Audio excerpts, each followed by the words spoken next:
Platicábamos la semana pasada de nuestra responsabilidad tan específica eh, como discípulos de Cristo, como seguidores del gran Maestro. Y estábamos hablando eh, justamente del momento en el que nuestro Señor Jesucristo enseñó a sus apóstoles, a sus discípulos entre la multitud, en el Sermón del Monte, diciéndoles que ellos son la sal de la tierra. Pero si la sal se vuelve insípida, ¿cómo recobrará su sabor? Ya no sirve para nada, sino para que la gente la deseche y la pisotee. Y alcanzamos a avanzar mucho en ese tema. También les dijo, ustedes son la luz del mundo, una ciudad en alto, en lo alto de una colina no puede esconderse, ni se enciende una lámpara para cubrirla con un cajón. Por el contrario, se pone en la repisa para que alumbre a todos los que están en la casa. Hagan brillar su luz delante de todos, para que ellos puedan ver las buenas obras de ustedes y alaben al Padre que está en el cielo. Y yo he estado reflexionando mucho en el significado de nosotros somos la sal, los creyentes, y nosotros somos la luz. Les decía que platiqué, que escuché una predicación antigua del hermano John Stott, un hombre que Dios ha usado para marcar mucho mi vida. Y de verdad que me hizo reflexionar o profundizar mucho más en esos símbolos que Cristo usa. A pesar de que yo he predicado por años de estos temas, incluso en algún estudio bíblico de los miércoles, recordarán ustedes que profundizamos mucho en el significado de la sal y la luz, la sal que sala, recuerdan, la luz que alumbra. Hablábamos mucho de eso. Y también les platicaba la semana pasada de cómo yo enfocaba mucho con el tema de la sal, pues el sabor, porque el Señor Jesucristo en el mismo contexto dice, pues si se vuelve insípida, ¿cómo recobrará su sabor? Pero también les he dicho que me ha puesto a reflexionar el hermano John Stott en que esas son características de la sal. ¿Cómo reconocemos que la sal es la sal y no es, por ejemplo, un ablandador de carnes? Si vemos dos frascos blancos con polvo, pues a lo mejor si vemos un frasco de harina, sí, al moverlo un poco vemos las características de la harina, sí se ve muy diferente, como que el tipo de grano es diferente y se queda pegado, se hace como una nubecita dentro del frasco con la harina, pero no con la sal y el ablandador de carnes. Si yo agarro sal y agarro ablandador de carnes, se ve muy parecido. Pero si yo pruebo la sal y pruebo el ablandador de carnes, saben diferente. Saben muy diferente. Sí. Entonces, pues yo pudiera reconocer las características de la sal, o sí, sus propiedades, o su esencia, es decir, que es verdaderamente sal, básicamente así, probándola. Pero más que, ahora pienso con mayor claridad que más que pensar en que la sal específicamente le diera el sabor a la comida, no dudo que la comida llevaba sal desde la antigüedad, incluso el pescado eh, asado a las brasas, pues no dudo que por salir del mar salía saladito, sabía a sal, pero está bien demostrado al escudriñar las costumbres de esa época que la sal se usaba mucho, pero mucho como medio de preservación o conservación de los alimentos.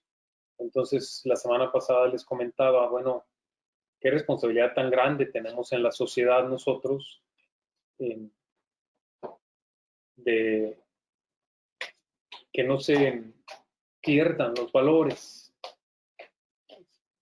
Así como la sal penetra en la carne del pescado, decía el hermano John Stott, excelente ejemplo o metáfora que él ponía para lograr que la carne se conserve, que no empiece un proceso de putrefacción.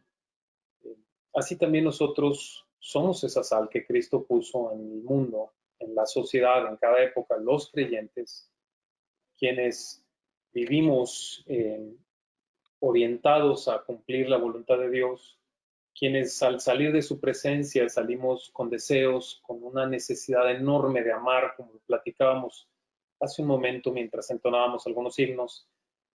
Decíamos, es imposible que alguien diga que estuvo en la presencia de Dios en comunión, orando, escudriñando su palabra, en su devocional personal, y salga de esa íntima comunión con Dios sin un deseo muy grande de amar al prójimo, porque Dios es amor. Entonces, si alguien está en la presencia de Dios, sale impregnado de amor y sale con deseos de amar, perdonar, restablecer relaciones. Vamos, eh, es una evidencia de haber estado en la presencia de Dios, verdaderamente, desear amar. Así los creyentes somos la sal de la tierra, es decir, si queremos ver una sociedad eh, que funciona, que todavía existen valores, que las familias se aman, si queremos, en otras palabras, evitar la descomposición social, ¿sí? Pues para eso está la sal, que preserva a la sociedad. Nosotros los cristianos, independientemente de que la sociedad en su totalidad o en su integración total no sean fervientes o a pesar de que la mayoría no crean, Dios nos ha puesto para ser la sal de la tierra, eh, para evitar la descomposición social y el caos. Para eso estamos nosotros, siendo pilares, siendo columnas, siendo ejemplos en todos los lugares donde Dios nos ha puesto, en todas las esferas de nuestras relaciones. No perdamos eso de vista, mis amados hermanos. En lo sucesivo también platicaremos de este ejemplo de ser la luz del mundo, pero yo quisiera ahondar un poco más, o profundizar un poquito más en este tema que hemos compartido, derivado de nuestra enseñanza, doctrinas muy claras acerca de la gracia divina que transforma el corazón del creyente. Es un hecho, nosotros creemos firmemente que Dios es el que hace la obra desde el principio y hasta el final, y que como evangelistas, por ejemplo, como embajadores del reino de los cielos o representantes de Dios en la tierra, no es necesario que salgamos por ahí a manipular a nadie. Tampoco es necesario que al recibir personas de invitadas en nuestros lugares de reunión, eh, manipulemos a las personas de ninguna manera. No es necesario. Nuestro Señor Jesucristo no lo hacía, solo enseñaba. Los apóstoles no lo hacían, solo enseñaban.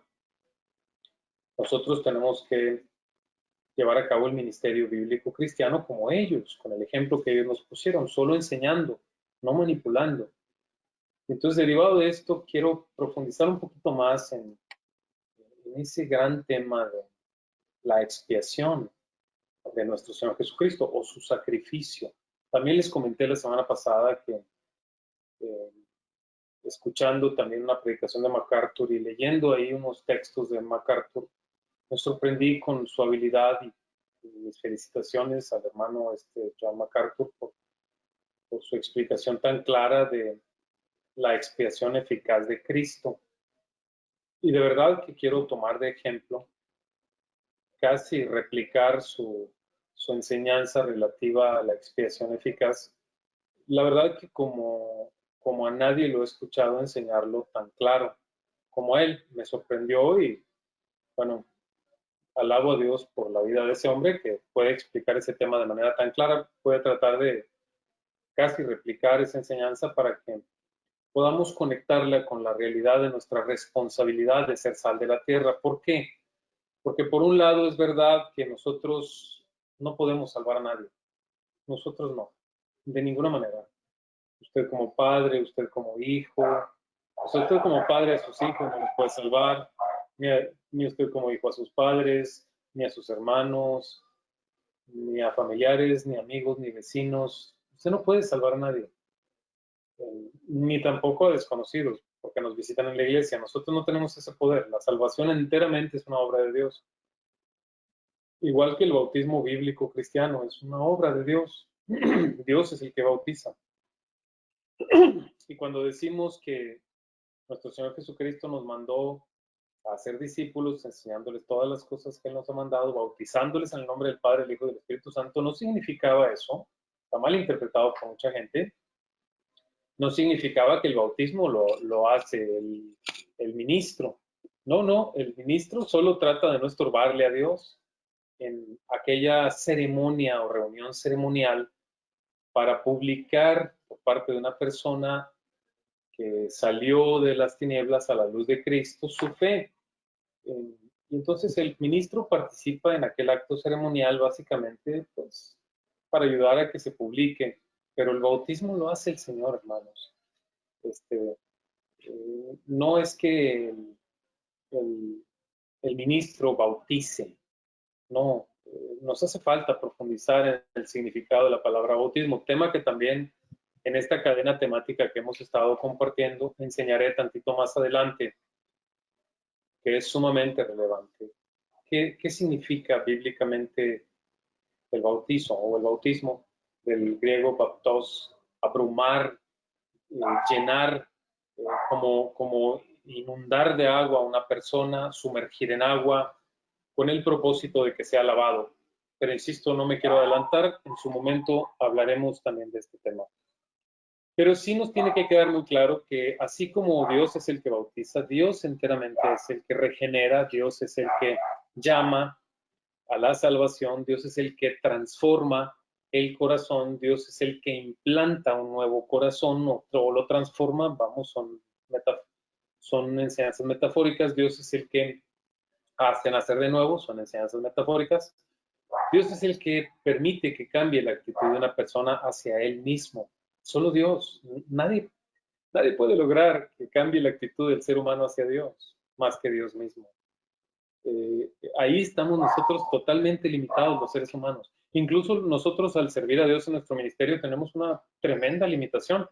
La limitación que Él nos ha puesto, como vemos en 1 Corintios, en capítulo 1, por parte del apóstol Pablo, tremenda cátedra en esa carta acerca del decreto de Dios o en el formato de la salvación. Dios decretó una manera de salvar y esa manera es por la locura de la predicación. Hablaremos un poco de esto.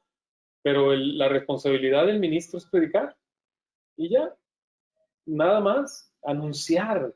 Y la palabra que se usa ahí de predicar es el mismo verbo en griego que sería usado para hablar del anuncio público que hace, por ejemplo, en cualquier plaza, un heraldo, alguien que tiene la responsabilidad de avisar algo. Pues, con avisar, él cumple su propósito. Él no tiene que persuadir a nadie de que crean en el aviso. Solo fue enviado por el rey para dar un aviso. Así somos los ministros del evangelio. Somos heraldos. Dios nos ha puesto para avisar, para anunciar el evangelio. Y ya, no tenemos nosotros, digo, sí orar, sí desear, sí anhelar que Dios transforme a las personas y sí ser ejemplo para esas personas de una nueva vida, por supuesto que sí. Pero Dios nunca nos llamó a discutir y a manipular a la gente, sino esperar a que Dios haga su obra y ya, y hasta ahí llega nuestra labor. La labor más importante en realidad, o mejor dicho, la totalidad de la labor en la obra de la salvación es del Señor.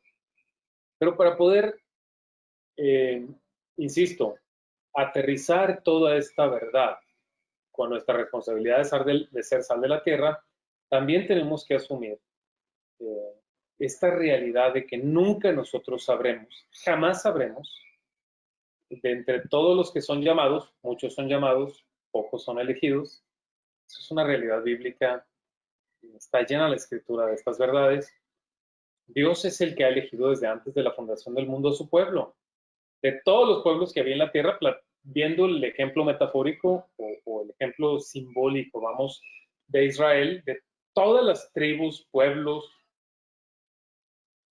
ciudades, agrupaciones de personas que ya existían en la tierra, Dios eligió a Israel, a ese pueblo, a lo mejor el más insignificante, como dice la Escritura, hasta ese momento, de entre los pueblos de la tierra. Y lo hizo con un propósito, dar a conocer su gloria a toda la tierra. Y eso no significa que Dios tenía contemplado solo salvar a ese pueblo, por ningún motivo, hermano. Lo vemos desde el principio, pues Dios le llamó a Abraham, antes de que existiera el pueblo de Israel como tal, más que en los lomos de Abraham, Dios llamó a Abraham, pues, padre de multitudes, o sea, de naciones. Dios, eh, por medio de la promesa hecha a Abraham, pensó en usted y pensó en mí, ya nos tenía contemplados. Usted que tiene un deseo creciente de conocer a Dios y de caminar de la mano con Él, Dios ya había pensado en usted desde la promesa que le hizo al padre Abraham. No estaba contemplada la relación íntima o estrecha de Dios con los seres de allá del oriente, ¿no? sino con su pueblo de toda lengua, tribu y nación, su iglesia. Pero tampoco es el tema para profundizar hoy mucho en esto. Solo quiero decirle que como nosotros no sabemos quiénes son los elegidos de manera tan estrecha, muchos son llamados, pocos elegidos, nos corresponde amar a todos y tratar a todos y velar por todos los que vamos conociendo en el camino como si fueran elegidos. Usted tiene que verlos así. Sin embargo, sí quiero explicar de manera clara esto de la expiación para que pues no queden dudas en nuestro corazón y hablemos en ese mismo lenguaje, ¿no? En ese mismo sentido. Y para ello, pues presento el tema así como lo hizo este gran predicador. Todos mis respetos para él. ¿Por quién murió Cristo? Decía este predicador, tiene toda la razón. ¿Por quién murió Cristo? De ahí se desencadenan muchas ideologías. La clara realidad es que es importantísimo llegar a definir esto y pensar con profundidad y no superficialmente acerca de esto, porque desde ahí pudiéramos tener muchas malas interpretaciones relacionadas con toda la doctrina del Evangelio y de la salvación, incluso del día del juicio, que está previsto en las Escrituras, también de la eternidad en el cielo y de la eternidad en el castigo eterno, que la Biblia denomina infierno, el lugar que arde con fuego y azufre, que también son elementos simbólicos, donde se espera para las almas, pues una manifestación de la más grande indignación, ira de nuestro Dios por toda la eternidad que les hace padecer, que les hará padecer, que les hará vivir en un malestar permanente por toda una eternidad. Así lo describe la Escritura, como el gusano que nunca muere, el fuego que nunca se apaga, es bíblico. Pero son enseñanzas o elementos metafóricos. Sí, sí lo son, en el sentido de que pues, no es un gusano, no es literal un fuego como el que usamos para el carbón de la carne asada, no es azufre como el azufre que se consigue para ciertos propósitos químicos, no, sino que es verdaderamente algo espiritual, las almas permanecerán en agonía, en dolor permanente, profundo por toda la eternidad, y ese dolor será propiciado por el mismo Dios, como lo dice la Escritura en Apocalipsis. No solo para quienes se rebelaron contra Dios, de aquellos seres espirituales que fueron denominados ángeles, para ellos les espera este tormento eterno, pero también para todos los que no obedecieron al Evangelio glorioso de nuestro Señor Jesucristo, como lo dice el apóstol Pablo. Un momento más, en la enseñanza voy a mencionarles algunos textos de ello. Para estas personas que no obedecieron el Evangelio, sino que rechazaron la verdad eterna, también les espera ese tormento eterno. Entonces, sí son elementos simbólicos, pero lo del tormento eterno, eso no es simbólico, eso es una realidad para esas almas. Entiéndanlo, compréndanlo, por favor, profundicen en la Biblia en eso. Y pues no me importa si al principio vamos con un sentimiento de temor hacia Dios reverente, con el que nos acercamos a Él. Bueno, así es como cada ser humano comienza a caminar con Dios, reconociéndole que Él es el juez eterno, el único que puede destruir las almas en el infierno. Y también la palabra destruir es algo simbólico, es metafórico, no significa que va a quedar deshecho, que se va a desintegrar, sino se refiere a que habrá un malestar eterno, en lugar de una construcción o edificación eterna que nos produce bienestar, es una destrucción, lo contrario, algo que nos produce tremendo malestar. Así que es mi intención que consideremos todas estas verdades y aún si es preciso que empecemos a caminar con Dios por un temor reverente, empecemos así a caminar con Dios. Dios nos conceda, Dios les conceda que poco a poco ese temor reverente se vaya convirtiendo en un creciente amor hacia Dios y a su verdad, y un deseo de imitarle al irle conociendo. Pero ¿por quién murió Cristo? Entonces es la pregunta central. Bueno, el pensamiento común o la respuesta tradicional, usted la conoce, ¿no es cierto? La gran mayoría de las personas, y aquí es donde se asientan mucho las ideologías del arminianismo, la gran mayoría de las personas que van a iglesias o que profesan por alguna clase de religión el creer en Jesucristo, el Hijo de Dios, no importa si es catolicismo, cristianismo, etcétera, cualquier otra religión en la que se incluya nuestro Señor Jesucristo, el Redentor. Ellos piensan, o la gran mayoría piensa, que por todo el mundo. Cristo murió por todo el mundo. Sí piensan. Cristo murió por todo el mundo. Bajo este supuesto, es importante profundizar en esta idea. Me voy a ir de la mano con esta idea para profundizar todo lo que eso significaría, todo lo que eso representa, todo lo que hay detrás de decir Cristo murió por todo el mundo, por cada persona que iba a nacer en este mundo, Cristo murió por cada persona. ¿Sí? Bajo este supuesto, Jesús no habría realizado una expiación eficaz, sino potencial. No se vuelve realidad esa salvación a causa del sacrificio de Cristo hasta que cada persona tome la decisión de recibir a Cristo, según la ideología de este concepto arminiano. Eso implica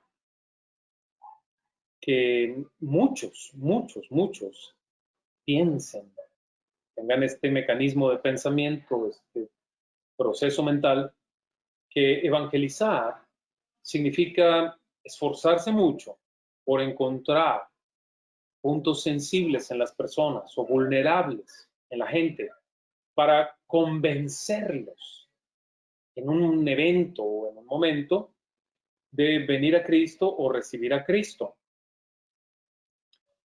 Ya que Cristo murió por todos, bueno, eso me hace a mí responsable, yo como evangelista, así piensa la gente, así piensan estos evangelistas, lo tomo con esa relevancia de que depende mucho de mí el convencerlos. Cristo murió por todos, entonces si yo logro convencerlos, se van a salvar. Todos los que yo logre convencer, porque yo los convencí en algún evento o en algún momento. Así lo toman, como si realmente dependiera de ellos ganar a las almas perdidas. Por eso hablan mucho de la frase ganar almas, ganar almas, ganar almas. Desde la antigüedad muchos hablan en ese sentido de ganar a las almas. Tema con el que, bueno, no estoy del todo en contra, se puede tomar metafórico, el ganar almas. Bueno, realmente el que transforma corazones es Dios, no nosotros. O sea, nosotros realmente no ganamos nada, no ganamos almas. El que lo hace es el Espíritu Santo. Pero si lo dijera en el sentido de que participar en hacer lo mío y que Dios haga lo suyo, que es todo, pues quizá aceptaría la frase ganar almas. Pero ellos lo ven en el sentido de que ellos realmente hacen esa función de convencer, de tocar un corazón con su forma de poner el mensaje, con la manera de hablar, con la forma de acomodar las palabras y lograr sensibilizar a quienes escuchan ese mensaje. Así piensan todos los que caminan en su ministerio bajo este proceso mental de que Cristo murió por todos. Y justo por eso comienzan, pues vamos, a buscar muchos métodos, estrategias, que poco a poco se van convirtiendo en otra cosa que no es una serie de manipulaciones, empleando, buscando llegar a tener escenarios propicios, lugares muy bonitos, muy cómodos para reunir a la gente y ahí predicarles. Hay iglesias que parecen una sala de cine impresionante, Digo, no juzgo eso. Si alguien puede tener esos recursos, qué bueno, que la gente esté cómoda al sentarse para escuchar, ¿eh? No crean que estoy siendo hipercrítico, pero realmente esas personas, o muchas de esas personas, llegan a creer que esos pequeños detalles van a ayudar a convencer a la gente de creer y ser salvos. La música tiene que ser perfecta, la armonía de todas las cosas, los elementos que presentar alrededor de todo ese escenario. Incluso hay quienes se van hasta el extremo de buscar que sea rociado alguna especie de aroma en el momento en el que van a hacer el llamado, como que en el escenario empiece a oler a un perfume agradable para poder entonces hacer el llamado con la música adecuada, con, con la iluminación más precisa en aquel escenario. Entonces el predicador ya con su mensaje, con las palabras muy bien escogidas y muy bien practicado, va a empezar a hacer el llamado. Entonces es sorprendente y realmente lo logran. ¿Qué logran? Manipular a las personas. Las personas se ven, se sienten vulnerables, muy sensibilizados, eh, empiezan a llorar quebrantados, pasan al frente y bueno, todo aquello pareciera haber sido una tarde o una noche muy exitosa donde decenas, cientos o miles de almas fueron salvadas porque repitieron una oración de fe después del predicador. Me explico, una serie de detalles que ellos consideran que son muy importantes. Sin embargo, no vemos esto en la escritura, hermanos. No estoy juzgando que haya comodidades, que huela bien la iglesia, que haya buena música, todo eso está bien. Pero no pensemos, por favor, por ningún motivo, que esas cosas van a contribuir en la salvación de una persona. No es así. Nuestro Señor Jesucristo pues andaba en los lugares públicos, no pavimentados, entre los montes, en los lugares enfrente del mar, eh, predicando bajo el sol, bajo la incomodidad este, típica de no estar en un lugar bajo techo y sin micrófono y sin música y sin aromas agradables, sino más bien una multitud. Probablemente el aroma no era nada agradable. Eh, y bajo esas circunstancias, el Espíritu de Dios era el que obraba y los apóstoles hicieron lo mismo. Y eso es lo que tenemos que pensar. Pero todas estas personas que tienen este mecanismo de pensamiento no se dan cuenta de lo que eso realmente significa, o sea, de establecer que Cristo murió por todos. Bajo este supuesto, hermanos, fíjense lo que voy a decir, el infierno llegará a estar lleno en algún momento de la eternidad de personas por las que Cristo murió, bajo este concepto.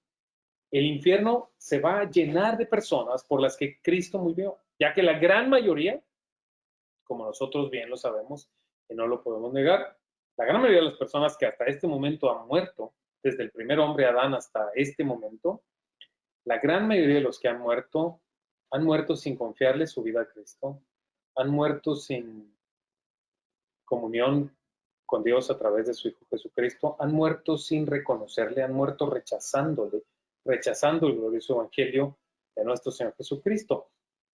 Bajo ese supuesto, entonces el infierno estará lleno de personas cuyos pecados fueron pagados de manera total en la cruz. No suena nada bien, ¿verdad? No, ¿cómo se escucha eso? Realmente se oye muy mal. Y es que está muy mal bajo cualquier ángulo que lo veamos. El planteamiento de esta idea tradicional está muy mal. El lago de fuego que arde por los siglos de los siglos estará lleno de personas eternamente condenadas cuyos pecados fueron expiados de manera completa, de manera total por Cristo en la cruz del Calvario. La ira de Dios fue satisfecha por el sacrificio de Cristo Jesús a favor de aquellas personas que sufrirán en el infierno eterno para siempre. Qué absurdo, ¿no? No sé si usted lo había pensado exactamente de esta manera. Eso también significa que Cristo hizo exactamente lo mismo por quienes llegarán a poblar el cielo que por quienes llegarán a poblar el infierno. También eso me suena tan absurdo. La única diferencia es que la gente en el cielo, según esta mentalidad, pues aceptaron el regalo de la salvación en algún momento y no lo rechazaron. Y la gente en el infierno no aceptó el regalo, sino que lo rechazó.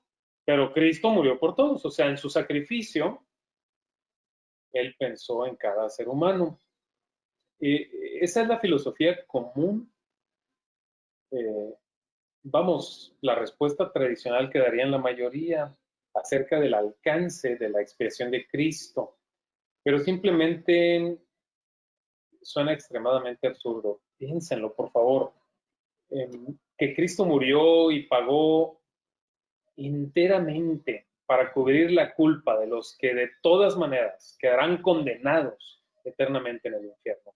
Además, eso significa que la expiación de Cristo no habría sido eficaz o quizá real. ¿Qué palabra quiere usted usar? No fue real, no fue total, fue parcial, no fue real, fue potencial, no fue eficaz, fue eficaz y a la vez ineficaz. La eficacia dependería del ser humano. Es decir, solo habría sido algo parcial. No compró la salvación de ninguna persona en particular, ¿sí? Con su sacrificio. Él no amó de manera especial a ninguna persona al estar en la cruz del Calvario, sino a todos en general, pero insisto, perdón, voy a conectar mi computadora que está quedándose en batería. Él no le dedicó el sacrificio especialmente a usted, sino se lo dedicó a nadie en particular para que cualquiera en particular pudiera ir a aceptarlo, y al que sí decida aceptarlo, bueno, a él lo amó, y al que decida no aceptarlo, pues a él lo rechazó para que reciba el juicio de Dios eternamente en el infierno. O sea, qué locura. El mensaje entonces debería ser algo así como esto, bajo este supuesto. A ver cómo le suena a usted. Escúchelo. Sería algo así como: Dios te ama tanto que ha dado a su Hijo unigénito para pagar enteramente el castigo de tu perdón. Ha derramado la totalidad de su ira a causa de tus pecados sobre su Hijo Jesucristo. Pero si tú no le aceptas, Él restará un tanto de aquella ira derramada sobre su Hijo para reservártela a ti y castigarte con ella en el infierno eterno. Le tendría que quitar un tanto de la ira a su Hijo y reservártela a ti para el infierno, en el día del juicio. Qué absurdo, ¿no? Entonces, lo que yo creo es que las personas que asumen que Cristo murió por todo el mundo, por todos y cada uno de los seres humanos, no han profundizado en todo lo que hay detrás de decir o declarar algo tan absurdo como eso.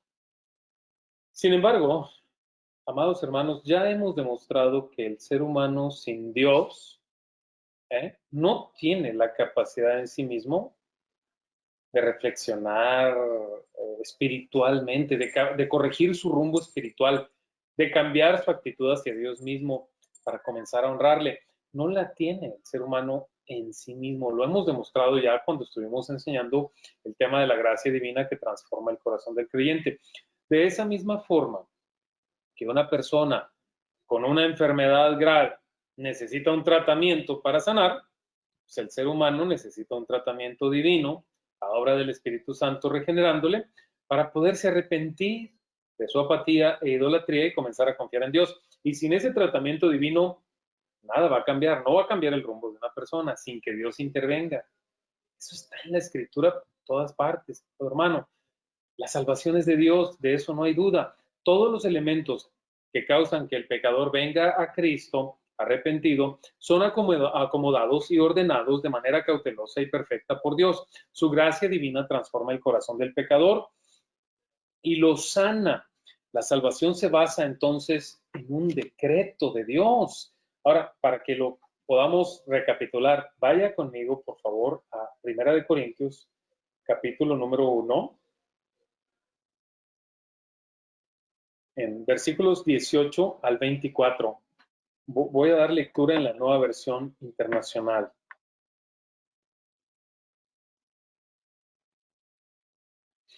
Me explico, dice el apóstol Pablo. El mensaje de la cruz es locura. Es una locura para los que se pierden. En cambio, para los que se salvan, es decir, para nosotros, ese mensaje es poder de Dios. Pues está escrito: destruiré la sabiduría de los sabios y desecharé el entendimiento de los entendidos. Pues Dios, en su sabiduría, no permitió que el mundo lo conociera mediante el entendimiento humano o la sabiduría humana, sino que decretó salvar a los creyentes mediante la locura de la predicación. Estamos hablando del Evangelio. Porque los judíos piden señales y los griegos buscan sabiduría humana. Pero nosotros, hablando de los representantes de Cristo, en aquel momento los apóstoles, las siguientes generaciones de discípulos, nosotros predicamos a Cristo crucificado. Vamos, Cristo crucificado, o sea, predicamos acerca de la expiación o el sacrificio de Cristo. Para los judíos, eso tiene una apariencia de debilidad y le resulta en tropiezo. Y para los griegos es locura. Mas para los llamados, como dice ahí, para los llamados, esa predicación de Cristo, su evangelio, es poder de Dios y sabiduría de Dios para salvar. Vea cómo en ese texto tan claro en la mente del apóstol Pablo, él separa por grupos en ese momento a las personas de su época y dice: hay quienes escuchan ese mensaje y para ellos es un mensaje débil, es para mentes débiles. Otro grupo de personas lo ven como, no, es ingenuo, es locura. Dice, pero él encuentra un tercer grupo de personas y dice, pero para los llamados, el mismo mensaje que para unos es debilidad, para otros locura, para los llamados, ese mismo mensaje resulta que es el poder de Dios y la sabiduría de Dios para salvar. ¡Wow! Observen cómo Dios decidió, Él decidió elegir de entre los seres humanos a los más débiles, dice Pablo, y sin sabiduría humana, para avergonzar a los fuertes y sabios humanamente, ¿no? Idólatras, humanamente débiles y sabios, con el propósito de que nadie se jacte en su presencia. Mas por causa de Él, solo de Él, hermanos míos, ustedes están en Cristo, es decir, han creído en Él, el cual nos ha llenado de su sabiduría y nos ha justificado y nos ha santificado y redimido.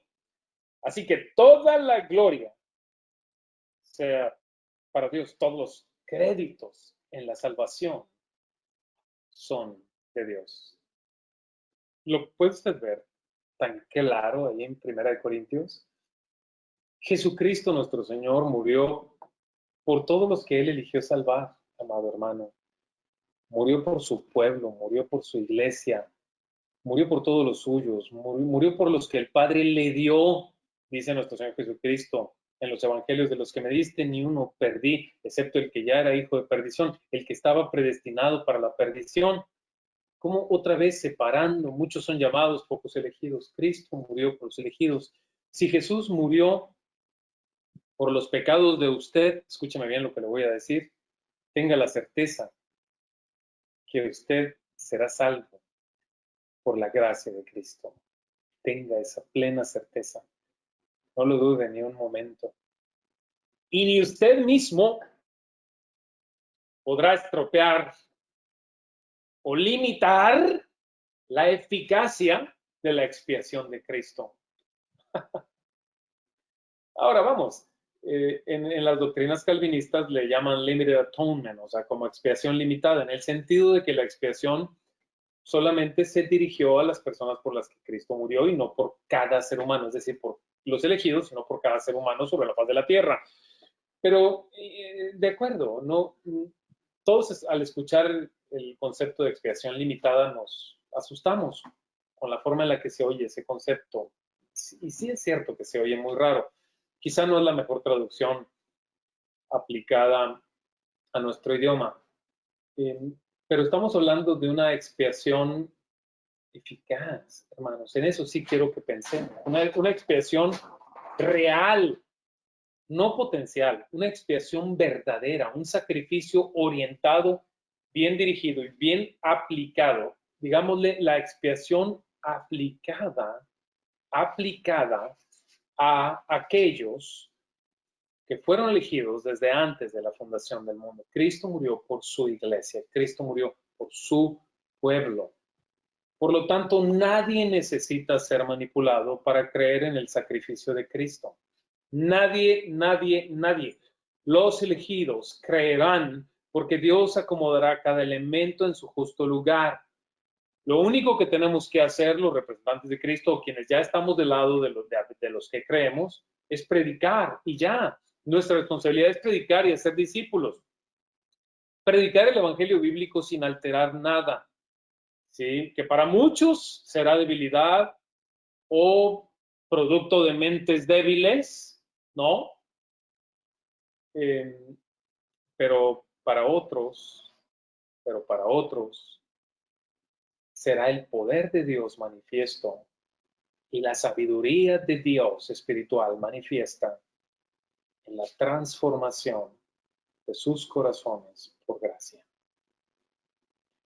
Los evangelistas solo tenemos la tarea de orar siempre, amar y predicar, anunciar el mensaje de Dios. Dios nunca nos llamó a manipular a nadie, jamás, jamás. Manipular, por el contrario, es la clara evidencia de aquellos que no creen, que no confían en el mensaje de la cruz, que no creen en el poder de ese mensaje. Por eso empiezan a manipular. Porque cuando un predicador verdaderamente cree en el poder de ese mensaje, en el poder de Dios a través de ese mensaje, en la sabiduría de Dios a través de ese mensaje, no necesita agregarle nada, ninguna estrategia, ninguna manipulación, ni tiene que preocuparse por las sillas o las bancas, por la luz, por el aroma, por la música, por nada. Otra vez, nadie malinterprete, por favor, lo que estoy diciendo. Qué bueno es que tengamos cada vez mejor música. Qué bueno es que, si eso es posible, no es elemental. Qué bueno que tengamos cada vez sillas más cómodas. Si es posible, no es elemental. Qué bueno que nuestro lugar sea más fresco y agradable, etc. No es elemental para la salvación del alma. Solo eso tiene que quedar muy claro. Por otro lado, si alguien cree que la expiación de nuestro Señor Jesucristo fue ilimitada, es decir, fue por todos y por cada uno de los seres humanos, y que finalmente por ese sacrificio todas las personas que han caminado en la tierra y caminarán en la tierra, todos acabarán siendo salvos. Y todos ya lo fueron, los que han muerto. Si alguien piensa así, sin importar el resultado de su vida, conducta o supuesta fe o falta de fe, sin importar eso, entonces ese es un pensamiento universalista. Ese es un pensamiento totalmente universalista, absolutamente universalista. Los universalistas son personas que consideran que no habrá un juicio de Dios, un infierno, y entonces para ellos todos son salvos, ¿no? Uf, Bueno, no quiero profundizar tanto en el pensamiento de los universalistas, pero así piensan. Hay gente que considera eso. Mucha gente que piensa que lo del infierno es algo meramente metafórico, o bien quienes declaran que está aquí en la tierra con la vida que sufrió, y ya con eso pagó, y al morir va al cielo. Pero eso no enseña la Biblia. Claramente la Biblia enseña otra cosa. Enseña que Dios es justo, es un juez justo. Y llegará un día en que traerá cuentas a cada ser humano con un justo juicio.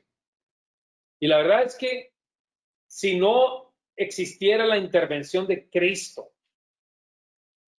para los creyentes, por quienes Cristo murió en sacrificio, sus elegidos, si no existiera esa intervención entre Dios y nosotros los seres humanos, todos, absolutamente todos, iríamos al castigo eterno de Dios, porque lo merecemos, con nuestra idolatría y con la forma en que hemos profanado su nombre.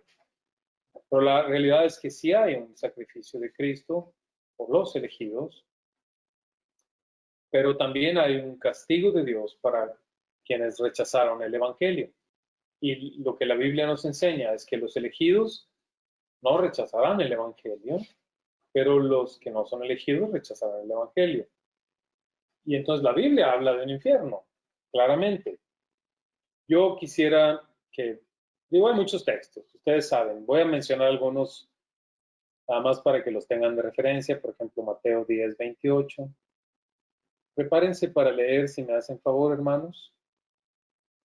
Mateo 10:28, ¿quién lo lee?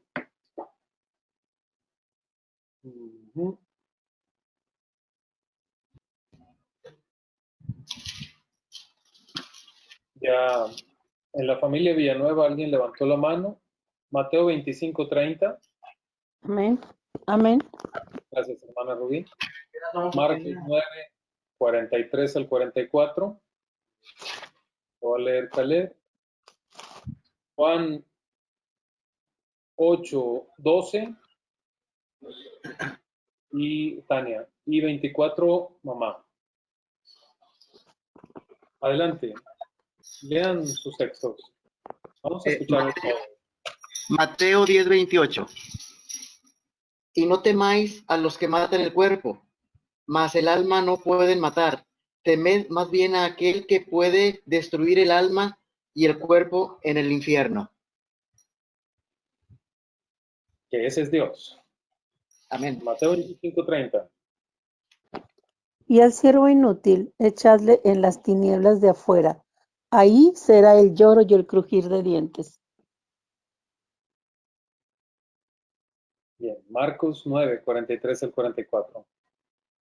Si tu mano te hace pecar, córtatela. Más te vale entrar en la vida manco que ir con las dos manos al infierno donde el fuego nunca se apaga. Y si tu pie te hace pecar, córtatelo. Más te vale entrar en la vida cojo que sea arrojado con los dos pies al infierno. Tremendo. Juan 8:12. Otra vez Jesús les habló diciendo: Yo soy la luz del mundo. El que me sigue no andará en tinieblas, sino que tendrá la luz de la vida. Y hace una separación muy clara de quienes andan en tinieblas y quienes tendrán la luz de la vida. Y hay algo que causa un cambio de ir con el rumbo de las tinieblas a ir con la luz de la vida. Y Mateo 8:24. Está apagado el micrófono. Por eso les he dicho que morirán en sus pecados, pues si no creen que yo soy el que afirmo ser, en sus pecados morirán. Wow, muy claro. No está hablando, porque todo ser humano vamos a morir físicamente, pero está hablando de un castigo, una separación de Dios por la eternidad. Entonces la palabra muerte lleva de por medio ese simbolismo, la separación, como la muerte física, separación del cuerpo y el alma, y espiritual, la separación del alma del beneplácito y el favor de Dios, Dios en su favor, para solo tener a Dios bajo su ira. Voy a leer 1 de Tesalonicenses 1, del 3 al 12. Fíjense, aquí hay detalles tan relevantes. 1 Tesalonicenses 1, del 3 al 12. Los recordamos constantemente delante de nuestro Dios y Padre, a causa de la obra realizada por su fe, el trabajo motivado por su amor y la constancia sostenida por su esperanza en nuestro Señor Jesucristo. Hermanos amados de Dios, sabemos que Él nos ha escogido, porque nuestro evangelio les llegó no solo con palabras, sino con poder, es decir, con el Espíritu Santo y con profunda convicción. Como bien saben, estuvimos entre ustedes buscando su bien. Ustedes se hicieron imitadores nuestros y del Señor, cuando a pesar de mucho sufrimiento, recibieron el mensaje con la alegría que infunde, ¿quién? El Espíritu Santo.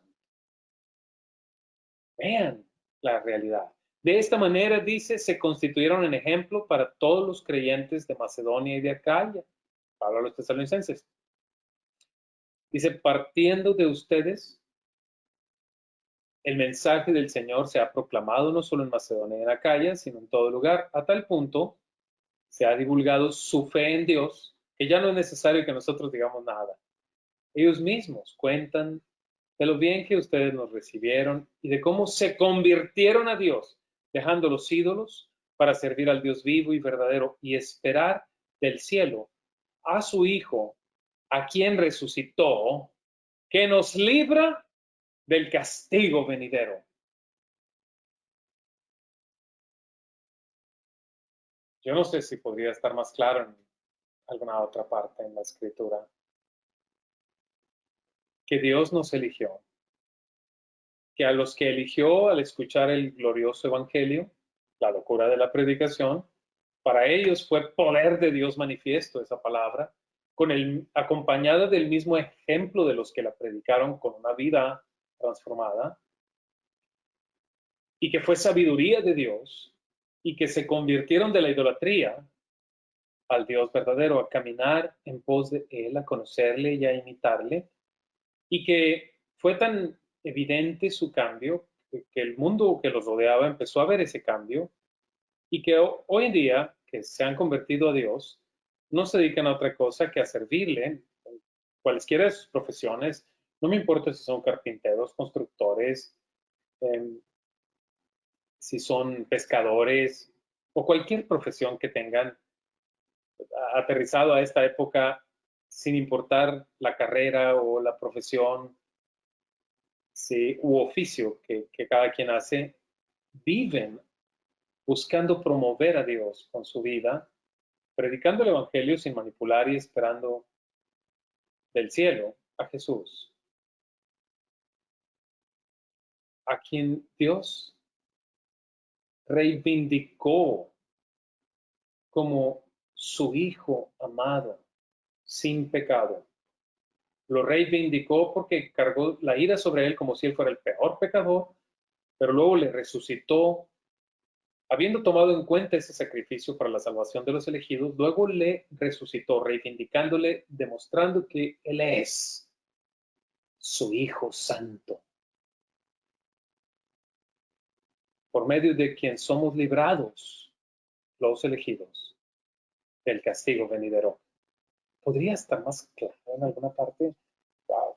La única manera de evitar el infierno es obedeciendo su glorioso evangelio. Vamos, eso no se puede lograr con ningún esfuerzo humano cuando alguien vive sin Dios. Eso solo se logra con el tratamiento divino. Sin embargo, nosotros sabemos que muchísimas personas han muerto con claras evidencias de haber desobedecido el evangelio. La verdad es que me duele decirlo, pero es la mayoría de los seres humanos que han muerto así. Y eso es una clara prueba de que, bueno, la expiación, el sacrificio del Hijo, fue bien dirigida a los elegidos y no por toda persona. Porque de otra manera tendríamos que decir que, como hace un momento yo lo decía, que Cristo murió de manera solo potencial, pero al morir pagó. Y si pagó por todos, Entonces habría que no dejar como que el cheque abierto con fondos por parte y también sin fondos, para que los que sí decidan aceptarlo y no rechazarlo, pues ahí se apliquen los fondos, pero el que decide rechazarlo se le quiten, o sea, se le vuelva a cargar a Cristo un poco de ira o se le reste ira, dependiendo de si la persona acepta o rechaza, porque si la persona rechaza, pues hay que quitarle a Cristo ira para derramársela a la persona que rechazó. Pero si la persona acepta, pues le quitamos a la persona y le derramamos más a Cristo. Parece un juego, una ideología tan absurda. Cristo murió por los que Él murió. Nuestro Señor Jesucristo expió con su muerte, con su sacrificio, el pecado de todos aquellos que forman parte de su pueblo. Murió por su iglesia, por los que Dios eligió, como dice Pablo a los Efesios, desde antes de la fundación del mundo para que fueran santos y sin mancha, irreprensibles delante de Él en el plano de la eternidad. Y aunque atraviesen una vida terrenal con pruebas, con dificultades, con defectos, con errores y pecados, Cristo pagó para cubrir esos pecados.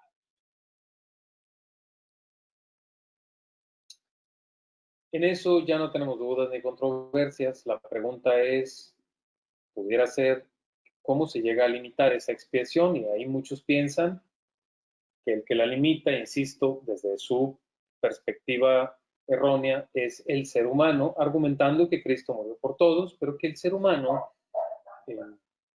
en verdad tiene esa capacidad de determinar si la expiación le aplica o no. O sea, Cristo murió por todos, pero el ser humano, él puede limitar el alcance del sacrificio si no decide creer en Cristo. ¿Sí? Por lo que sugieren que la expiación cubre a todo mundo, pero no de manera efectiva. Faltaría la aportación del hombre. Entonces, Cristo cubre a todos, pero no de manera potente. Faltaría la parte del hombre. En otras palabras, sugieren que el hombre tiene una capacidad real o un poder real de limitar a Dios. Ponen al hombre limitando a Dios en su salvación con una simple decisión. O sea, el hombre limita a Dios con lo que él decide, según esta ideología. Y entonces la expiación, en este sentido, es ilimitada, que es por todos, Cristo murió por todos, pero el hombre limita a Dios y no Dios al hombre. Pero ¿qué será más claro decir o correcto? ¿El hombre limita a Dios o Dios limita al hombre? ¿Las criaturas limitan al Creador o el Creador limita a las criaturas? ¿Cuál es la realidad? La clara realidad, hermanos míos, es que la expiación es limitada en el sentido de que Cristo murió no por cada ser humano, porque eso habría sido un fracaso, ya que la mayoría han muerto en sus pecados y en enemistad con Dios, sino Cristo murió por su iglesia, por los suyos. Muchos son llamados, pocos elegidos. Porque Cristo no fracasó con la obra de redención que Él vino a hacer a nombre del Padre y a favor de los elegidos. Cristo triunfó en su obra de redención. No existe tal cosa como una expiación a medias o parcial para que usted pues se ponga las pilas y que usted pague la otra mitad o la otra parte. No existe tal cosa. Tampoco existe un pago total por los pecados y la culpa de alguien que nuevamente pagará exactamente lo mismo en el infierno por no haber tomado una decisión. Es absurdo. Totalmente absurdo.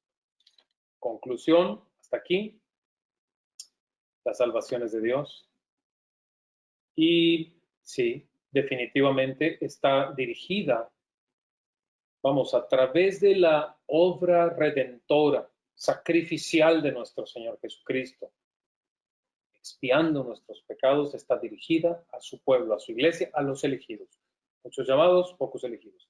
Pero como usted, mi amado hermano, y yo, no fuimos incluidos para conocer quiénes son los elegidos, que el Padre puso en su sola potestad, y eso es una realidad. Dios sabe el día y la hora, y el Hijo sabe quiénes son los elegidos, sí, por eso cuando vino llegó a declarar frases como: de los que me diste, Padre, ni uno perdí, solo el que era el hijo de perdición. Eso es solo un ejemplo. Así que como usted y yo no lo sabemos, nuestra responsabilidad es orar por todos los hombres, por todos los seres humanos. Nuestra responsabilidad es intervenir en oración por todos ellos, ser ejemplo para todos ellos y predicar el evangelio a todos ellos, y de entre todos ellos, que Dios permita que surjan los discípulos que van a caminar con Cristo, los elegidos, y formar parte de su iglesia, su pueblo, por quien Cristo, para la salvación eterna de sus almas.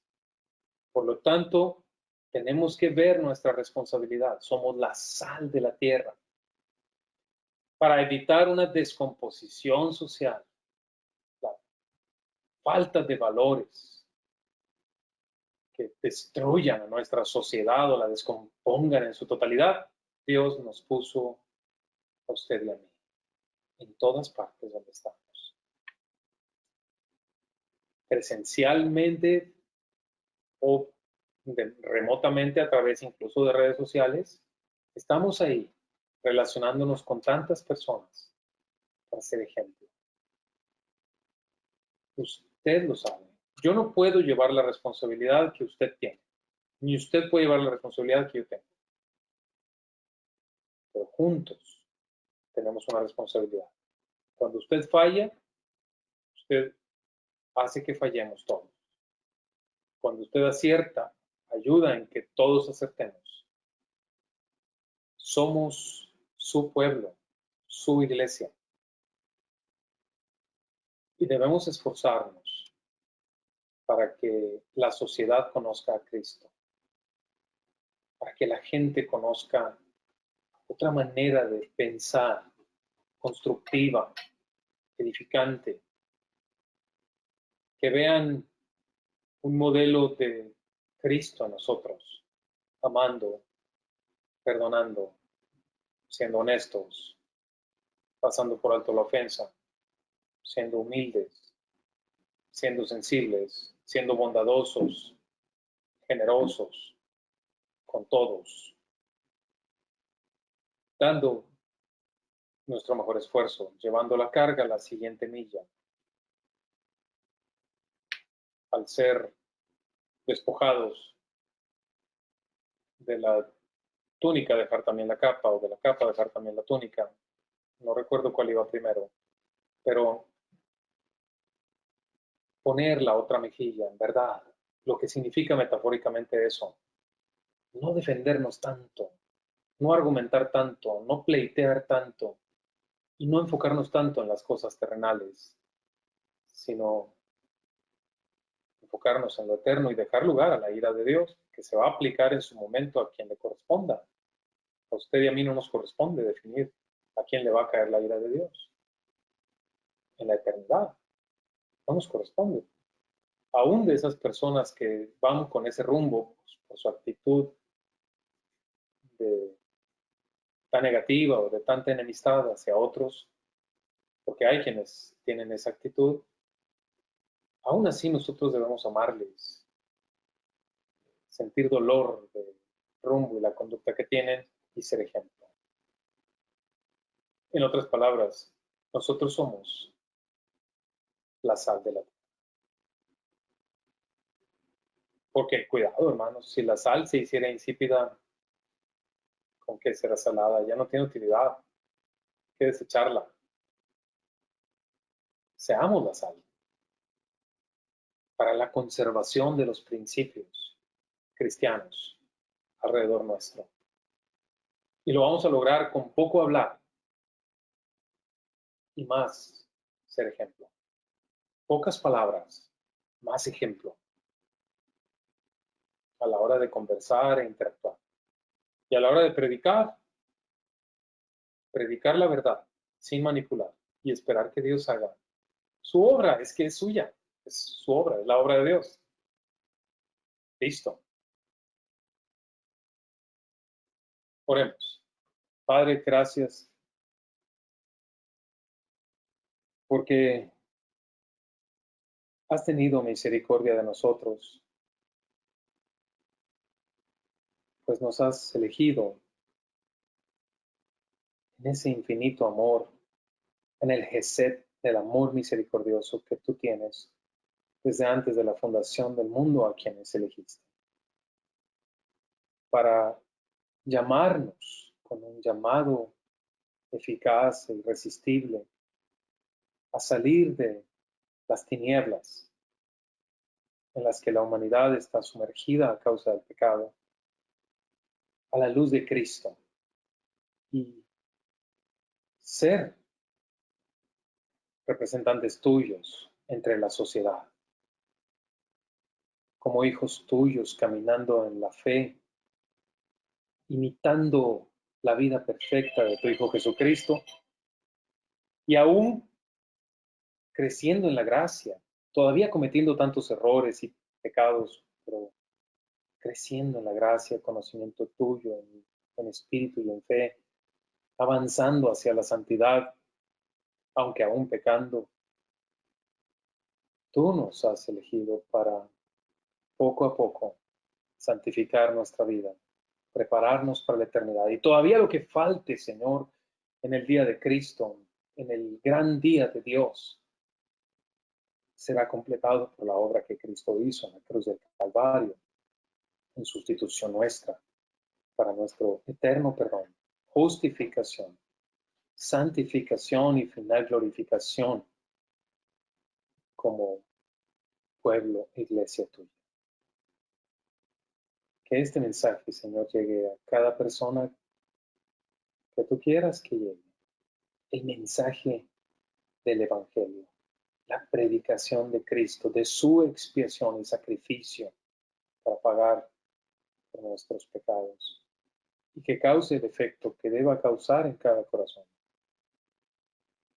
Tuya es la gloria, Señor, pues tú elegiste de lo débil del mundo, de lo no fuerte y también de lo insensato y no sabio humanamente, para transformarlo en poder espiritual y sabiduría de Dios y ponernos como baluarte, como ejemplo, como columna, para ponernos como una ciudad asentada sobre una gran montaña o sobre un monte que no se pueda ocultar, sino que todos puedan verla.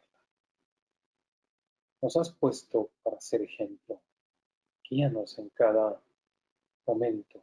Sigue extendiendo tu gracia mientras nos capacitas para ser ejemplares.